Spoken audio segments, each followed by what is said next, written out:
آج ہم سورہ آل عمران کی آیات 176 سے 200 تک کا ایک گہرا مطالعہ کریں گے۔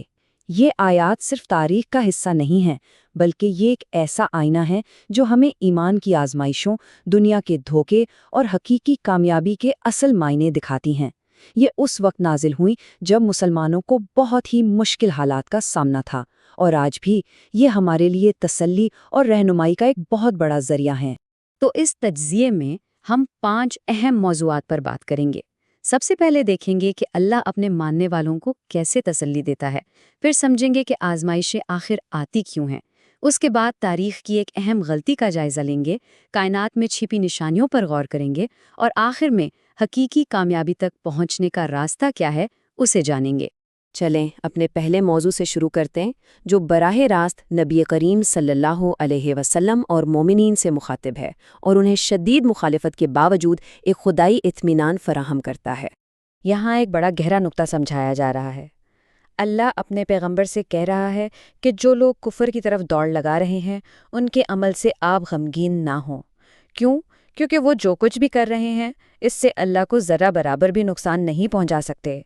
اصل میں تو وہ اپنا ہی نقصان کر رہے ہیں، اور اللہ کا منصوبہ یہ ہے کہ وہ آخرت کی بھلائی میں سے اپنا حصہ خود ہی ختم کر دیں۔ اچھا، تو ان آیات میں ایک بہت بنیادی اصول سامنے آتا ہے۔ دنیا میں کافروں کو جو کامیابی یا مہلت ملتی نظر آتی ہے وہ اصل میں ایک دھوکہ ہے۔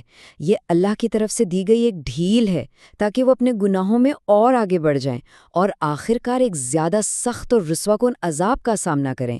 یعنی دنیاوی کامیابی اصل کامیابی کا پیمانہ بالکل نہیں ہے۔ تو ایک طرف تو کافروں کی بات ہوئی جنہیں ڈھیل دی جا رہی ہے، اب دوسری طرف مومنین کو آزمائش کی بھٹی سے گزارا جاتا ہے، اور اس کا ایک بہت خاص خدائی مقصد ہے۔ آئیے دیکھتے ہیں کہ وہ مقصد کیا ہے۔ اللہ کا طریقہ کار بڑا دلچسپ ہے۔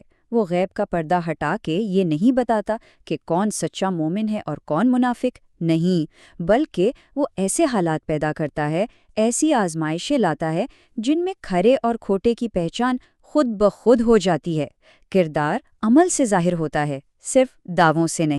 تو دیکھیں، آزمائشیں بھی 2 طرح کی ہیں، ایک وہ جو ہمارے ایمان اور خلوص کو پرکھتی ہیں، اور دوسری وہ جو مال سے ہماری محبت کو آزماتی ہیں۔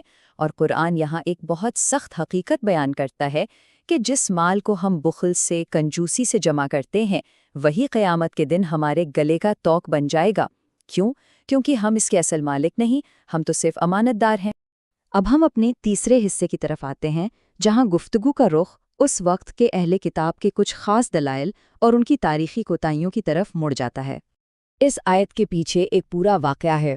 جب قرآن نے لوگوں کو اللہ کی راہ میں خرچ کرنے کی دعوت دی اور اسے اللہ کو اچھا قرض دینا کہا، تو کچھ یہودیوں نے طنز کیا کہ لگتا ہے تمہارا خدا غریب ہو گیا ہے جو ہم سے قرض مانگ رہا ہے۔ قرآن نے ان کے اس گستاخانہ جملے کو تاریخ میں ہمیشہ کے لیے ریکارڈ کر لیا ہے۔ یہاں ان کی دلیل کی کمزوری دیکھیں۔ انہوں نے ایک شرط رکھی کہ بھائی ہم کسی رسول کو تب تک نہیں مانیں گے جب تک وہ ایسی قربانی نہ لائے جسے آسمان سے آگ آ کر کھا جائے۔ لیکن تفسیر ہمیں بتاتی ہے کہ ان سے پہلے انبیاء بالکل یہی معجزہ لے کر آئے تھے، مگر انہوں نے تب بھی ان کی مخالفت کی، یہاں تک کہ انہیں قتل کر دیا۔ اس سے صاف ظاہر ہوتا ہے کہ مسئلہ ثبوت کا نہیں تھا، بلکہ ضد اور ہٹ دھرمی کا تھا۔ اور یہاں ان پر ایک بہت ہی سنگین الزام لگایا جا رہا ہے، اللہ سے کیے گئے عہد کو توڑنا۔ انہوں نے دنیا کے چھوٹے چھوٹے فائدوں کے لیے اللہ کی کتاب کی سچائیوں کو چھپایا، اور اس پر ستم یہ کہ وہ ان کاموں پر بھی تعریف چاہتے تھے جو انہوں نے کیے ہی نہیں تھے، جیسے خود کو دین کا سچا پیروکار ظاہر کرنا۔ تو اتنی ساری بحث کے بعد قرآن ہمیں کامیابی کی حتمی، بالکل واضح تعریف بتاتا ہے۔ کامیابی کیا ہے؟ یہ دنیا کی دولت، طاقت یا شہرت نہیں، یہ سب تو دھوکے کا سامان ہے۔ حقیقی کامیابی، اصل فلاح صرف اور صرف ایک ہے، جہنم کی آگ سے بچا لیا جانا اور جنت میں داخل کر دیا جانا۔ بس یہی اصل جیت ہے۔ یہاں سے سورہ کا انداز بدلتا ہے۔ تاریخی بحث سے ہٹ کر اب کائنات کی تخلیق میں غور و فکر کی ایک آفاقی دعوت دی جا رہی ہے، ایک ایسی دعوت جو سب کے لیے ہے۔ یہ آیت بہت ہی اہم ہے۔ یہ ہمیں دعوت دے رہی ہے کہ ہم اپنے ارد گرد کی کائنات کو دیکھیں۔ آسمان، زمین، دن اور رات کا ایک دوسرے کے پیچھے آنا جانا، یہ سب بے معنی نہیں ہے۔ ان میں نشانیاں ہیں، لیکن کس کے لیے؟ اولی الالباب کے لیے، یعنی ان لوگوں کے لیے جو صرف سطح کو نہیں دیکھتے بلکہ گہرائی میں جا کر سوچتے ہیں، جو عقل والے ہیں۔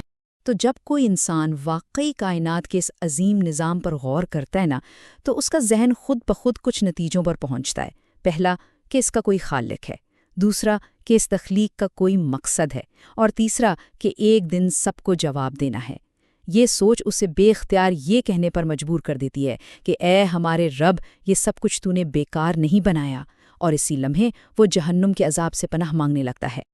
اور اب ہم پہنچتے ہیں اپنے آخری اور نتیجہ خیز حصے کی طرف، جس میں اللہ کا مومنوں سے کیا گیا وعدہ اور کامیابی کے حصول کے لیے ضروری ہدایات بیان کی گئی ہیں۔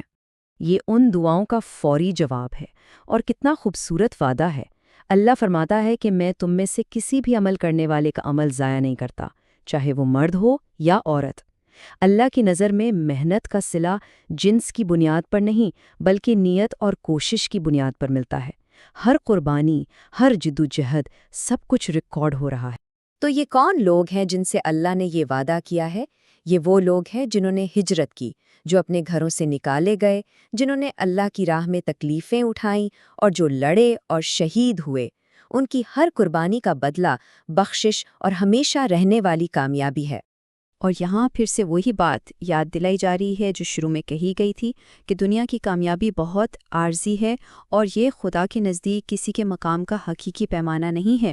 یہ تو بس چند روزہ زندگی کا تھوڑا سا فائدہ ہے۔ تو پھر آگے کا راستہ کیا ہے؟ قرآن ہمیں 3 ستونوں پر مبنی ایک مکمل لائحہ عمل دیتا ہے۔ پہلا ہے صبر، یعنی مشکل میں ثابت قدم رہنا۔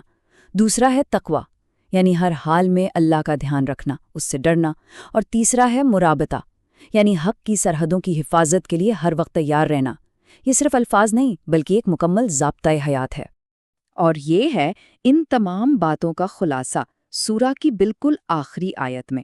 یہ کامیابی کا حتمی فارمولہ ہے۔ صبر کرو، اور صبر میں دوسروں سے آگے بڑھنے کی کوشش کرو، حق پر ڈٹے رہو اور اللہ سے ڈرو تاکہ تم فلاح پا سکو۔ وہی حقیقی کامیابی جس کا ذکر آیت 185 میں کیا گیا تھا۔ تو آخر میں سوال ہمارے اپنے لیے ہے۔ قرآن نے کامیابی کا راستہ بالکل صاف صاف بتا دیا ہے: صبر، ثابت قدمی اور تقوی۔ اب سوال یہ ہے کہ کیا ہم اس راستے پر چلنے کے لیے تیار ہیں؟